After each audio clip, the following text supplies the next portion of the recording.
Shalom TV ഒരുക്കുന്ന രണ്ടാം വരവ് യുഗാന്ത്യത്തെക്കുറിച്ചുള്ള ഈ പഠന പരമ്പരയിൽ 4ാമത്തെ എപ്പിസോഡിലേക്ക് സ്വാഗതം. നമുക്കൊരു നിമിഷം പ്രാർത്ഥിക്കാം. പരിശുദ്ധാത്മാവേ,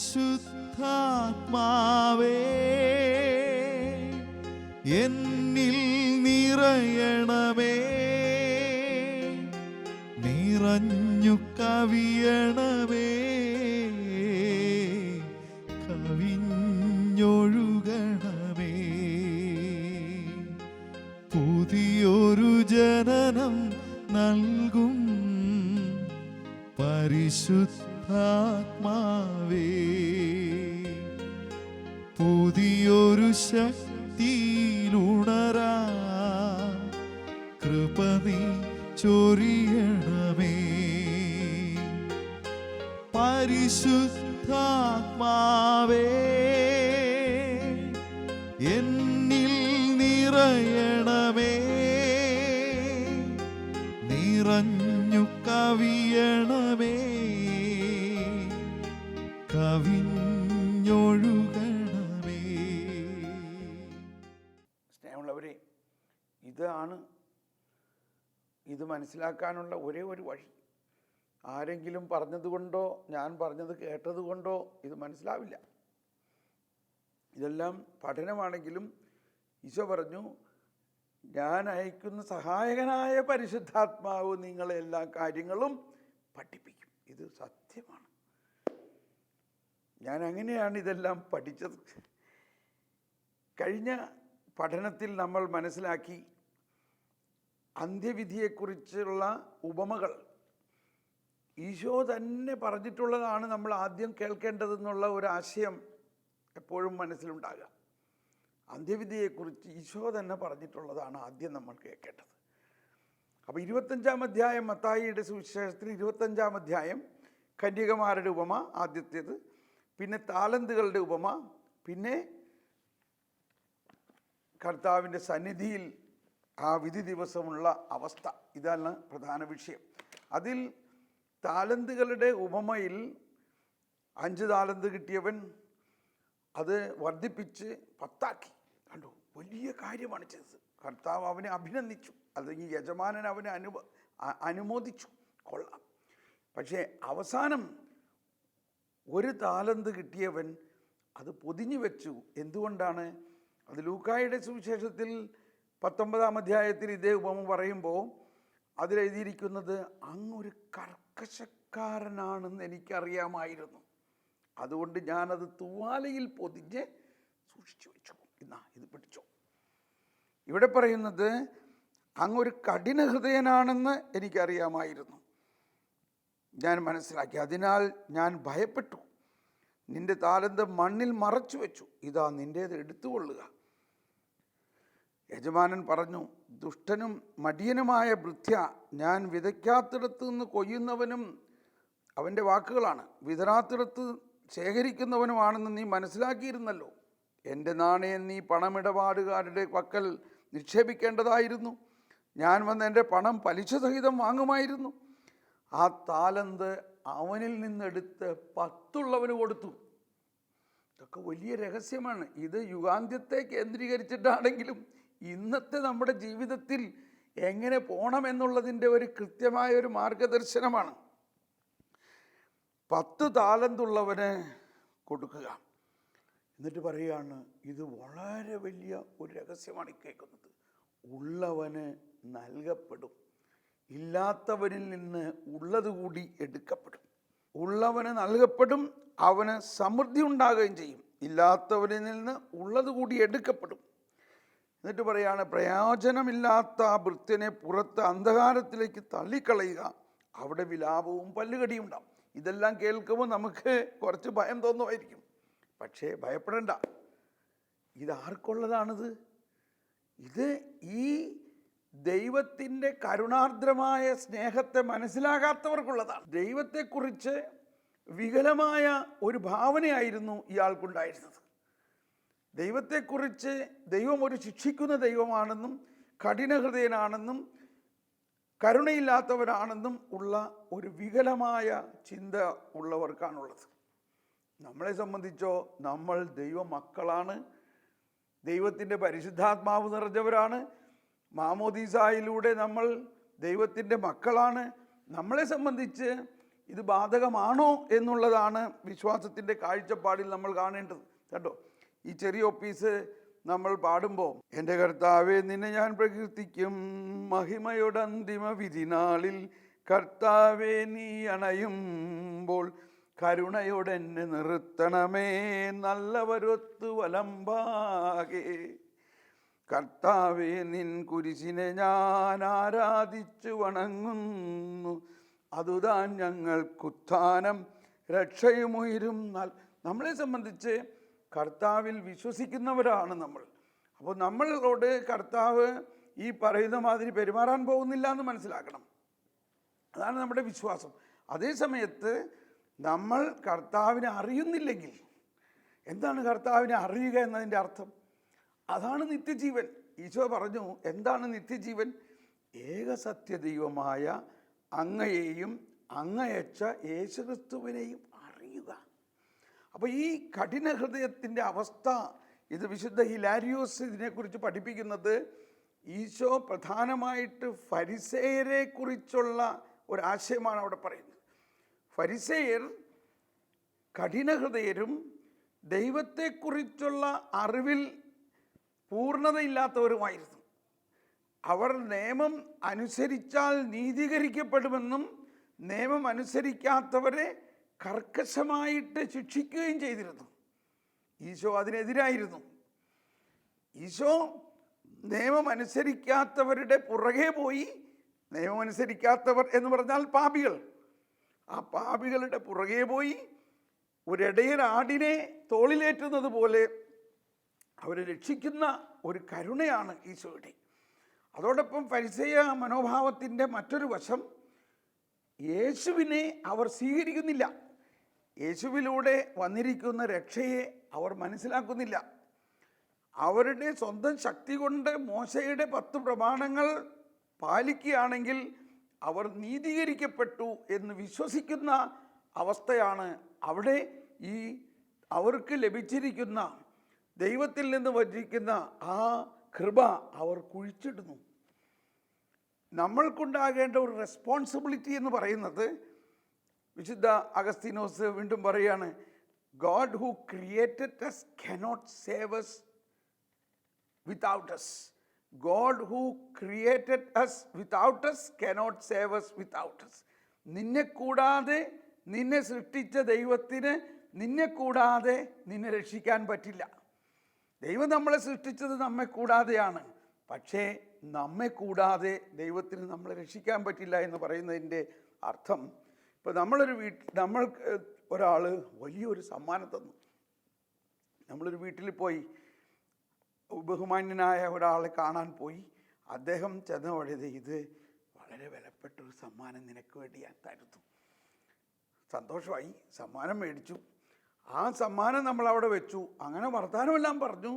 പോണ സമയത്ത് അങ്ങ് പോയി, സമ്മാനം എടുക്കാൻ മറന്നുപോയി. കുറെ കഴിഞ്ഞപ്പോൾ ഇദ്ദേഹം നോക്കിയപ്പോൾ, ഇവന് ഞാൻ വളരെ പ്രത്യേകമായിട്ട് കൊടുത്ത ആ സമ്മാനം അവിടെ വെച്ച് മറന്ന ആൾ പോയിരിക്കണം. ഇപ്പോൾ അയാൾക്ക് നമ്മളോട് എന്തായിരിക്കും ഒരു മനോഭാവം? ആദ്യത്തെ മനോഭാവം, ഇവനൊരു ഇറസ്പോൺസിബിൾ ആണല്ലോ, ഒരു ഉത്തരവാദിത്വമില്ലാതെയാണല്ലോ അവൻ പെരുമാറുന്നത്. ഇതാണ് ദൈവം നമ്മളോട് ഉള്ള മനോഭാവം. ദൈവം തൻ്റെ ഏകജാതനെ നമുക്ക് നൽകിക്കൊണ്ട് ആ ഏകജാതനിലൂടെ നൽകിയിരിക്കുന്ന രക്ഷയുടെ അത്യുന്നതമായ മഹത്വം നമുക്ക് ലഭിച്ചിട്ട് അതിനെ ഒരു റെസ്പോൺസിബിലിറ്റിയോടെ, ഉത്തരവാദിത്വത്തോടെ സ്വീകരിക്കാതെ അതിനെ മാറ്റിവെച്ചുകൊണ്ട് നമ്മുടെ സ്വന്തം ശക്തി കൊണ്ട് കൽപ്പനകളെല്ലാം പാലിച്ചാൽ നമ്മൾ രക്ഷിക്കപ്പെടും എന്നുള്ള ഒരു തത്വമാണെങ്കിൽ അവിടെ നമുക്ക് കിട്ടിയ ആ നിധി നമ്മൾ കുഴിച്ചിട്ടു. നമ്മളത് ഉത്തരവാദിത്വത്തോടെ പെരുമാറിയില്ല. അപ്പോൾ ഇത് അന്ത്യവിധിയുടെ പശ്ചാത്തലത്തിൽ ചിന്തിക്കേണ്ടതിൻ്റെ ആവശ്യം, ഇന്നിവിടെ ജീവിക്കുമ്പോൾ നമ്മൾ എങ്ങനെ ജീവിക്കണം? ഈ തന്നിരിക്കുന്ന നിധി ഉപയോഗിച്ച് ജീവിക്കണം. അത് നമ്മുടെ ജീവിതത്തിന് ഉപയോഗിക്കുമ്പോൾ ഉള്ളവന് കൂടുതൽ ലഭിക്കപ്പെടുന്നു. ഇല്ലാത്തവനിൽ നിന്ന് ഉള്ളതുകൂടി എടുക്കപ്പെടുത്തും. അപ്പോൾ ഈ അന്ത്യവിധിയെക്കുറിച്ച് പൗലോസ്ലീഹയുടെ തെസലോനിക്കക്കാർക്ക് എഴുതിയ ലേഖനത്തിൽ 5-ാം അധ്യായത്തിൽ ഇങ്ങനെ പറയുന്നു: സഹോദരരെ, സമയങ്ങളെയും കാലങ്ങളെയും സംബന്ധിച്ച് നിങ്ങൾക്ക് ഞാൻ എഴുതേണ്ടതില്ല. കാരണം രാത്രിയിൽ കള്ളൻ എന്ന പോലെ കർത്താവിൻ്റെ ദിനം വരുമെന്ന് നിങ്ങൾക്ക് നന്നായി അറിയാം. നമുക്കും എല്ലാം അറിയാം. സമാധാനവും ഭദ്രതയും എന്ന് അവർ പറഞ്ഞുകൊണ്ടിരിക്കെ തന്നെ ദൈവം നമുക്ക് തരുന്നത് സമാധാനവും സംരക്ഷണവുമാണ്.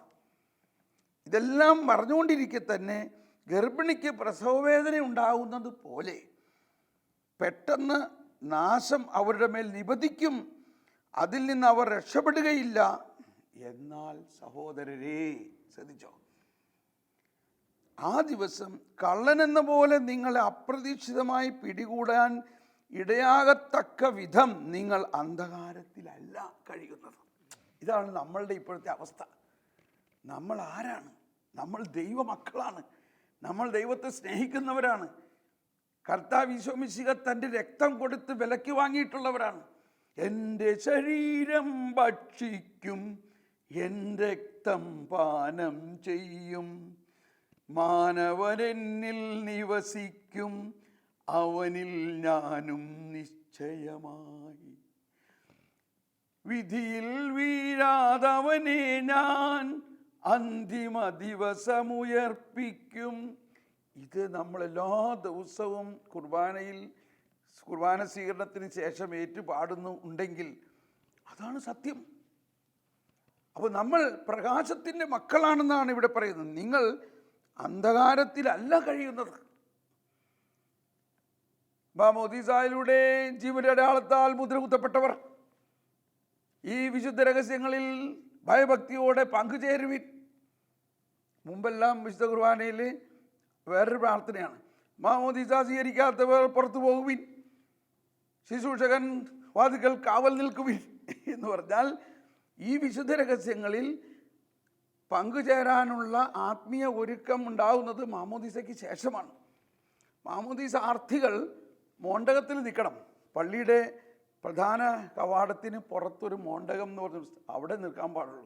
മാമോദീസ സ്വീകരിക്കുന്നതിന് വേണ്ടിയുള്ള ഒരാർത്തി അവരിൽ കൂടാൻ വേണ്ടിയിട്ടാണ്. അപ്പോൾ അവർ എങ്ങനെയെങ്കിലും ഒന്ന് മാമോദീസ സ്വീകരിച്ചാലേ നമുക്ക് വിശുദ്ധ കുർബാന സ്വീകരിക്കാൻ പറ്റുള്ളൂ, എങ്കിലേ പൂർണ്ണത കിട്ടുള്ളൂ. അന്ത്യവിധി വരെയുള്ള ആ പൂർണ്ണ അനുഭവം നമുക്ക് കിട്ടുന്ന ഒരവസ്ഥയാണ്. അപ്പം പൗലോസ് പറയാണ്, ആ ദിവസം കള്ളനെന്ന പോലെ നിങ്ങളെ അപ്രതീക്ഷിതമായി പിടികൂടാൻ ഇടയാകത്തക്ക വിധം നിങ്ങൾ അന്ധകാരത്തിലല്ല കഴിയുന്നത്. നിങ്ങളെല്ലാവരും പ്രകാശത്തിൻ്റെയും പകലിൻ്റെയും പുത്രന്മാരാണ്. എന്തുകൊണ്ട്? നമ്മൾ യേശുക്രിസ്തുവിൽ വിശ്വസിക്കുന്നത് കൊണ്ട്, ജ്ഞാനസ്നാനം സ്വീകരിച്ചിരിക്കുന്നത് കൊണ്ട്, സ്ഥൈര്യലേപനം സ്വീകരിച്ചിരിക്കുന്നത് കൊണ്ട്, യേശുവിൻ്റെ ശരീരവും രക്തവും നമ്മൾ എല്ലാ ദിവസവും സ്വീകരിക്കുന്നത് കൊണ്ട്. ഇതിൽ എന്താ വേണ്ടേ? പകലിൻ്റെ പുത്രന്മാരാണ്. നമ്മിൽ ആരും തന്നെ രാത്രിയുടെയോ അന്ധകാരത്തിൻ്റെയോ മക്കളല്ല. 2 തെസ്സലോനിയൻസ് 5 അതിനാൽ മറ്റുള്ളവരെ പോലെ ഉറങ്ങിക്കഴിയാതെ നമുക്ക് ഉണർന്ന് സുബോധമുള്ളവരായിരിക്കാം. അതായത് നമ്മളിതെല്ലാം ദൈവത്തിൻ്റെ ജ്ഞാനത്തിലൂടെ മനസ്സിലാക്കണം. ആരെങ്കിലും എന്തെങ്കിലും പറഞ്ഞത് കേട്ടിട്ട് നമ്മുടെ വിശ്വാസത്തിൽ തളരരുത്. ഉറങ്ങുന്നവർ രാത്രിയിലാണ് ഉറങ്ങുന്നത്. മദ്യപിച്ച് ഉന്മത്തരാകുന്നവർ രാത്രിയിലാണ് ഉന്മത്തരാകുന്നത്. പകലിൻ്റെ മക്കളായ നമുക്ക് കണ്ടോ, വിശ്വാസത്തിൻ്റെയും സ്നേഹത്തിൻ്റെയും കവചവും രക്ഷയുടെ പ്രത്യാശയാകുന്ന പടത്തൊപ്പിയും. രക്ഷ പ്രത്യാശ കൂടിയാണ്. പൂർണ്ണമായി നമുക്കത് ഇപ്പോൾ ലഭിച്ചു കഴിഞ്ഞിട്ടില്ല. അതുകൊണ്ടാണ് ഈ ഒപ്പീസിൽ തന്നെ നമ്മൾ പാടുന്നുണ്ട്. എന്താ പാടുന്നത്? പുലരിയാകാൻ കാത്തിരിക്കുന്ന കാവൽക്കാരനെ പോലെ ഇസ്രായേലും കർത്താവിനെ കാത്തിരിക്കുന്നു. എന്തുകൊണ്ടെന്നാൽ അവൻ കരുണയുള്ളവനാകുന്നു, പൂർണ്ണമായ രക്ഷയും അവൻ്റെ പക്കലാകുന്നു. ഇസ്രായേലിനെ അതിൻ്റെ പാപങ്ങളിൽ നിന്ന് അവൻ രക്ഷിക്കും. കേട്ടോ, അപ്പോൾ പുലരിയാകാൻ കാത്തിരിക്കുന്ന കാവൽക്കാരൻ അന്ധകാരത്തിലാണ് ഇരിക്കണേ. പക്ഷെ അവൻ അന്ധകാരം മാറ്റാൻ പറ്റുമോ? മാറ്റാൻ പറ്റില്ല. പക്ഷെ അവന് വലിയ പ്രത്യാശയാണ്. ഇത്ര മണിക്കൂർ കഴിഞ്ഞാൽ അന്ധകാരം മാറും, പുലരിയാകും. ആ പുലരിയാകും എന്നത് രക്ഷയുടെ അനുഭവമാണ്. യേശുക്രിസ്തു നമ്മുടെ പാപത്തിന് പരിഹാരം ചെയ്ത് കഴിഞ്ഞിരിക്കുന്നു. ഞാൻ ആ യേശുക്രിസ്തുവിൽ വിശ്വസിക്കുന്നു. എന്നിരുന്നാലും ഇപ്പോഴും അതിൻ്റെ പൂർണ്ണത എനിക്ക് ലഭിച്ചു കാണില്ല. എങ്കിലും പൂർണ്ണത എനിക്ക് കിട്ടും. പൂർണ്ണത എനിക്ക് കിട്ടും. അതെൻ്റെ അവകാശമാണ്. കർത്താവ് ഈശോ മിശിഹായുടെ അവകാശമാണ്. ഞാൻ മാമോദിസ സ്വീകരിച്ചതും അതിലൂടെ യേശു എന്നിൽ വാഴുന്നു. അതാണ് നമ്മൾ ജ്ഞാനസ്നാനത്തെക്കുറിച്ച് ഗലാത്യ ലേഖനം 3-ാം അധ്യായം 27 പറയുന്നത്. യേശുവിനോട് ഐക്യപ്പെട്ട് സ്നാനം സ്വീകരിച്ചവൻ യേശുവിനെ ധരിച്ചിരിക്കുന്നു. യേശുവിനെ ധരിച്ചു കഴിഞ്ഞാൽ പിന്നെ അവനെ ഒരു ശക്തിക്കും അതിൽ നിന്ന് അകറ്റാൻ പറ്റില്ല. യേശുവിൻ്റെ സ്വന്തമായി തീർന്നതിൻ്റെ മുദ്ര കുത്തപ്പെട്ടിരിക്കുന്നു. അന്ന് ഇസ്രായേൽ ജനം ചെങ്കടൽ കടക്കുന്ന സമയത്ത് പറഞ്ഞു, കുഞ്ഞാടിൻ്റെ രക്തം മുദ്ര കുത്തപ്പെട്ട കട്ടളപ്പടികളിൽ സംഹാരദൂതൻ പ്രവേശിക്കുകയില്ല. അന്ന് ആ കുഞ്ഞാടിൻ്റെ രക്തം തെളിച്ച കട്ടളപ്പടികളിൽ സംഹാരദൂതൻ പ്രവേശിച്ചില്ല. എങ്കിൽ അത് ഈ വരാനിരിക്കുന്ന ദിവ്യ കുഞ്ഞാടിൻ്റെ ഒരു മുൻ ആസ്വാദനമേ ആയിരുന്നുള്ളൂ. നമ്മളോ ആ ദിവ്യ കുഞ്ഞാടായ കർത്താവ് ഈശോ മിശിഹായുടെ രക്തം പാനം ചെയ്യുകയും അവൻ്റെ ആത്മാവിനാൽ നമ്മുടെ ആത്മാവ് മുദ്ര കുത്തപ്പെട്ടുകയും ചെയ്തിരിക്കുന്ന ഈ ആത്മാവിൻ്റെ ഉള്ളിൽ ഇനി എങ്ങനെ ഒരു പിശാചോ സംഹാരദൂതനോ കയറും? ഇതാണ് നമുക്കുണ്ടാകേണ്ട വിശ്വാസം, നമുക്കുണ്ടാകേണ്ട കോൺഫിഡൻസ്. അതുകൊണ്ടാണ് പൗലോസ് പറയുന്നത് നമ്മൾ പ്രകാശത്തിൻ്റെ മക്കളാണ്. എന്താ പറയുന്നത്? നമുക്ക് അതിനാൽ നിങ്ങളെല്ലാവരും പ്രകാശത്തിൻ്റെയും പകലിൻ്റെയും മക്കളാണ്. എന്നിട്ട് പറയുകയാണ്, സ്നേഹത്തിൻ്റെ കവചവും രക്ഷയുടെ പ്രത്യാശയാകുന്ന പടത്തൊപ്പിയും ധരിച്ച് സുബോധമുള്ളവരായിരിക്കാം. എന്തെന്നാൽ നാം ക്രോധത്തിന് ഇരയാകണമെന്നല്ല, നമ്മുടെ കർത്താവായ യേശുക്രിസ്തുവിലൂടെ രക്ഷ പ്രാപിക്കണമെന്നാണ് ദൈവം നിശ്ചയിച്ചിട്ടുള്ളത്. ഉറക്കത്തിലും ഉണർവിലും നാം അവനോടൊന്നിച്ച് ജീവിക്കേണ്ടതിനാണ് അവൻ നമുക്ക് വേണ്ടി മരിച്ചത്. അതിനാൽ നിങ്ങൾ ഇപ്പോൾ ചെയ്യുന്നത് പോലെ തമ്മിൽ തമ്മിൽ ആശ്വസിപ്പിക്കുകയും പരസ്പരോന്നമനത്തിന് വേണ്ടി യത്നിക്കുകയും ചെയ്യുവിൻ. സ്നേഹമുള്ളവരെ, നമ്മളുടെ ഈ ചെറിയ ഓഫീസിൽ തന്നെ അവസാനത്തെ പ്രാർത്ഥന കൃത്യമായിട്ട് ഇതെല്ലാം നമ്മളെ പഠിപ്പിക്കുന്ന പ്രബോധനമാണ്. സകലത്തിൻ്റെയും നാഥനായ ദൈവമായ മിശിഹായെ, നിന്റെ കുരിശിൻ്റെ അടയാളത്തോടും ദൈവദൂതന്മാരുടെ അകമ്പടിയോടും കൂടെ വാനമേഘങ്ങളിൽ നീ പ്രത്യക്ഷനാവുകയും, അപ്പോൾ തീർച്ചയായിട്ടും ഒരു തനത് വിധിയുണ്ടെന്നും ഓരോരുത്തരുടെയും മരണസമയത്ത് തന്നെ അവൻ വിധിക്കപ്പെടുമെന്നും അതേസമയം അന്ത്യവിധിയുണ്ടെന്നും കർത്താവ് വീണ്ടും വരുമെന്നുള്ളത് കൃത്യമായി നമ്മൾ വിശ്വസിക്കണം. എന്നാൽ ആ വിശ്വാസ സമയത്ത് ക്രിസ്തുവിൽ വിശ്വസിക്കുന്നവരായ നമ്മൾ ക്രിസ്തുവിനെ ആകാംക്ഷയോടെ ഒരുക്കത്തോടെ നമ്മുടെ മണവാളനെ കാത്ത് സന്തോഷത്തോടെ ഇരിക്കണം. ഇതുണ്ടോ, നീ പ്രത്യക്ഷനാവുകയും സ്വർഗരാജ്യത്തിൻ്റെ വാതിലുകൾ തുറക്കപ്പെടുകയും മരിച്ചവർ അക്ഷയനായി കബറുകളിൽ ഉയർക്കുകയും ദുഷ്ടജനങ്ങൾ നീതിമാന്മാരിൽ നിന്ന് വേർതിരിക്കപ്പെടുകയും ചെയ്യുന്ന ആ വിധി ദിവസത്തിൽ നിന്റെ തിരഞ്ഞെടുക്കപ്പെട്ടവർക്കായി ലോകാരംഭം മുതൽ തന്നെ സജ്ജമാക്കിയിരിക്കുന്ന സ്വർഗരാജ്യത്തിലേക്ക് ഞങ്ങളുടെ ഈ സഹോദരനെ നീ സ്വീകരിക്കണമേ. സഹോദരനെ സ്വീകരിക്കണമേ. ഞങ്ങളിലും ഞങ്ങളുടെ സമൂഹത്തിലും നിന്റെ കൃപയും അനുഗ്രഹവും നിരന്തരം വസിക്കുമാറാകട്ടെ, ഇപ്പോഴും എപ്പോഴും. ആമേൻ. അപ്പോൾ അതിനു മുമ്പുള്ള ഗീതം കണ്ടോ, പിതാവും പുത്രനും പരിശുദ്ധാത്മാവിനും സ്തുതി. ഭാവപുത്രൻ റൂഹായേ മൃതനാമെന്നിൽ കനിയേണം, ജീവൻ നൽകി മഹോന്നതമാം പ്രഭയുടെ നാട്ടിൽ ചേർക്കണം. സ്നേഹമുള്ളവരെ, അപ്പോൾ ഈ അന്തിമ വിധി എന്ന് പറയുന്നതിനെ നമ്മൾ ഇവിടെ അവതരിപ്പിച്ചിരിക്കുന്ന ശൈലിയിൽ രണ്ട് കാര്യമാണ്. ഒന്ന്, ഈ ദൈവത്തിൻ്റെ കരുണാർദ്രമായ സ്നേഹത്തെയും രക്ഷയെയും തിരസ്കരിക്കുന്ന അവസ്ഥയിലാണ് ഒരുവൻ ആ നരകാഗ്നിയിലേക്ക് പോകുന്നത്. എന്നാൽ ദൈവത്തിൻ്റെ കരുണാർദ്രമായ സ്നേഹമായ യേശുക്രിസ്തുവിനെ സ്വീകരിച്ചിരിക്കുന്നവൻ യേശുക്രിസ്തുവിനോട് ഐക്യപ്പെട്ടിരിക്കുന്നു. യേശു അവൻ്റെ പാപത്തിന് പരിഹാരം ചെയ്യുന്നു. അവൻ്റെ പാപപരിഹാരം അവന് സംജാതമായിരിക്കുന്നു. അവൻ നരകത്തിലേക്ക് പോവുകയില്ല, മറിച്ച് അവൻ യേശുവിനോടൊപ്പം സ്വർഗകവാടം തുറക്കുന്നു. എന്തിനാണ് സ്വർഗകവാടം തുറക്കുന്നത്? സ്വർഗകവാടം ആർക്കാണ് തുറന്നത്? സ്വർഗകവാടം പാപികൾക്കാണ് തുറന്നത്. ഏത് പാപികൾ? യേശുവിൽ വിശ്വസിച്ച് രക്ഷ പ്രതീക്ഷിക്കുന്നവർക്കായിട്ട്. ആർക്കാണ് പിന്നെ ഈ സ്വർഗകവാടത്തിൽ കയറാൻ സാധിക്കാത്ത അവസ്ഥയുണ്ട്? ഇത്രയും വലിയ രക്ഷ കൈവന്നിട്ടും ആ രക്ഷ ലഭിച്ചിട്ടും അത് തുവാലയിൽ പൊതിഞ്ഞ് കുഴിച്ചിടുന്നവർ അങ്ങനെ ഉണ്ടാകാം. ആരുണ്ടാകും നമുക്കറിയില്ല. അപ്പോൾ നമ്മൾ ഇപ്പോഴേ ചിന്തിക്കേണ്ടത്, നമുക്ക് കൈവന്നിരിക്കുന്ന ഈ രക്ഷയ്ക്ക് 2 തലമുണ്ട്. അതാണ് നമ്മൾ അന്ത്യവിധി സമയത്ത് പറയുന്നത്, എനിക്ക് വിശന്നു, നീ എനിക്ക് ഭക്ഷിക്കാൻ തന്നു, എനിക്ക് വിശന്നു, നീ എനിക്ക് ഭക്ഷിക്കാൻ തന്നില്ല. അപ്പോൾ അവിടെ 2 തരത്തിലുള്ള വിശപ്പുണ്ട്, 2 തരത്തിലുള്ള ദാഹമുണ്ട്, 2 തരത്തിലുള്ള ഉടുപ്പുണ്ട്, 2 തരത്തിലുള്ള രോഗി സന്ദർശനമുണ്ട്. ഒന്ന്, ഭൗതികമായിട്ടുള്ള കാര്യങ്ങളിൽ നമ്മുടെ സഹോദരങ്ങൾ എല്ലാവരും ഈശോയുടെ സഹോദരങ്ങളാണ്. അതാണ് നമ്മൾ ലാസറിൻ്റെയും ധനവാന്റെയും ഉപമ നമ്മൾ ഒരുപാട് കേട്ടിട്ടുള്ളതാണ്. ലാസറിൻ്റെയും ധനവാന്റെയും ഉപമയിൽ തനത് വിധിയാണ് അവിടുത്തെ. തനത് വിധി സമയത്ത് തന്നെ ലാസർ സ്വർഗത്തിലേക്ക് അബ്രാഹത്തിൻ്റെ മടിയിലേക്ക് പോകുമ്പോൾ ധനവാൻ നരകത്തിലേക്ക് പോയിരിക്കുന്നു. തനത് വിധി സമയത്ത് തന്നെ. തനത് വിധിയിൽ നരകത്തിലേക്ക് പോയ ആൾ അന്ത്യവിധിയിലും നരകത്തിൽ തന്നെ ആയിരിക്കും. അപ്പോൾ തനത് വിധിയിൽ നരകത്തിലേക്ക് പോയ ആൾ അന്ത്യവിധി സമയത്ത് അവൻ്റെ ശരീരവും ഉയർത്തെഴുന്നേറ്റ് ശരീരത്തോടെ നിത്യനരകത്തിലേക്ക് പ്രവേശിക്കുന്നു. അതും ഒരു ഉപമയാണ്. അപ്പോൾ ഈ പാവപ്പെട്ട ആളുകളെല്ലാവരും, ദരിദ്രരായിട്ടുള്ള എല്ലാവരും കർത്താവ് ഈശോ മിശിഹായുടെ സഹോദരങ്ങളാണ്. നമ്മുടെ സഹോദരങ്ങൾ കർത്താവ് ഈശോ മിശിഹായുടെ സഹോദരങ്ങളാണ്. അവരെ പരിപാലിക്കാനും സഹായിക്കാനും നമുക്ക് കടമയുണ്ട്. ആ ബോധ്യത്തിലാണ് എന്ത് തെറ്റാണ് ഈ ധനവാൻ ചെയ്തത്. ധനവാൻ എന്ത് പ്രമാണമാണ് ലംഘിച്ചത്? ധനവാൻ ചെയ്ത തെറ്റ്, കർത്താവായ യേശുക്രിസ്തുവിൽ അയാൾ വിശ്വസിച്ചില്ല.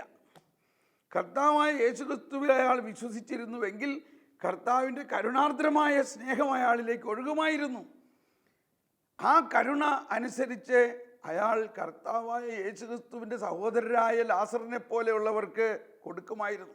അപ്പോൾ ഇവിടെ ഈ ആത്മീയമായ ഒരു ദാഹവും ഭൗതികമായ ദാഹവും നമ്മൾ കണക്കാക്കണം. ഈശോ സമരിയാക്കാരിയുടെ അടുത്ത് വന്നു. സമരിയാക്കാരിയോട് പറഞ്ഞ്, എനിക്ക് ദാഹിക്കുന്നു. സമരിയാക്കാരിക്ക് ഒരു വസ്തുവോ വെള്ളമോ ജലമോ ഭക്ഷണമോ ഒന്നും കൊടുത്തില്ല. പക്ഷേ അവളിലേക്ക് ആത്മീയമായ ഒരു പരിശുദ്ധാത്മാവിൻ്റെ ഒഴുക്കും ദൈവവചന ഭക്ഷണവും അവർക്ക് കിട്ടി.